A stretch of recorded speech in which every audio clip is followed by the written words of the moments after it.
ನೋಡುವಂಥದ್ದು ಬಂದು ಮೊಟ್ಟೆ ಮತ್ತು ಮಾಂಸದ ವಿಶಿಷ್ಟತೆಗಳು ಈ ಕೋಳಿಗಳದು ಅಂತ ನೋಡಕ್ ಬಂದ್ರೆ, ಕಡಕ್ನಾಥ್ ಮೊಟ್ಟೆ ಹೊರಗೆ ಫುಲ್ ಕಪ್ಪು ಲೈಟ್ ಕಲರ್ ಆಗಿರುತ್ತದೆ, ಆದ್ರೆ ಒಳಗೆ ನ್ಯೂಟ್ರಿಷನ್ ತುಂಬಾ ಜಾಸ್ತಿ ಇರುತ್ತದೆ ಈ ಕೋಳಿ ಮೊಟ್ಟೆಗಳಲ್ಲಿ. ಕಡಕ್ನಾಥ್ ಕೋಳಿಗಳ ಬೆನಿಫಿಟ್ಸ್ ಅಂತ ನೋಡಕ್ ಬಂದ್ರೆ, ಉಪಯೋಗಗಳು ಅಂತ ನೋಡಕ್ ಬಂದ್ರೆ, ಪ್ರೋಟೀನ್ ಹೆಚ್ಚಿರುವ ಮಾಂಸ ಇರುತ್ತದೆ ಈ ಕೋಳಿಗಳ ಮಾಂಸದಲ್ಲಿ, ಮತ್ತು ಫ್ಯಾಟ್ ಕಡಿಮೆ ಇರುತ್ತದೆ ಮತ್ತು ಕೊಲೆಸ್ಟ್ರಾಲ್ ಕಡಿಮೆ ಇರುತ್ತದೆ. ಹೆಲ್ತ್ ಬಂದು ಜಾಸ್ತಿ ಜನಗೆ ಇಂಪ್ರೂವ್ ಆಗೋಕೆ ಈ ಮಾಂಸ ಬಂದು ಜಾಸ್ತಿ ಉಪಯೋಗವಾಗುತ್ತದೆ. ಜನರು ಜಾಸ್ತಿ ಲೈಕ್ ಮಾಡಿ ತಿನ್ನುತ್ತಾರೆ ಮತ್ತು ಇದು ಆಯುರ್ವೇದಿಕ್ ಆಗೂ ಬಳಸಲಾಗಿದೆ ಈ ಮಾಂಸಗಳನ್ನು.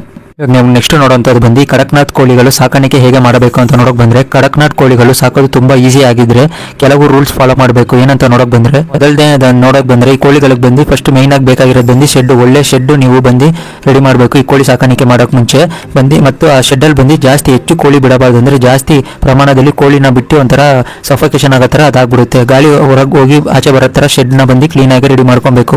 ಎರಡನೇ ನೋಡೋದು ಬಂದು ಆಹಾರ ಅಂತಾರೆ. ಆಹಾರ ಬಂದು ಸ್ಟಾರ್ಟರ್ ಫೀಡ್ ಫಸ್ಟ್ ನೀವು ಕೊಡಬೇಕು ಚಿಕ್ಕ ಮರಿ ಇರುವಾಗ ಬಂದು, ಆಮೇಲೆ ಹೋಗ್ತಾ ಹೋಗ್ತಾ ಬಂದು ನ್ಯಾಚುರಲ್ ಆಹಾರ ಬಂದು ಕೊಡ್ತಾ ಬರಬೇಕು.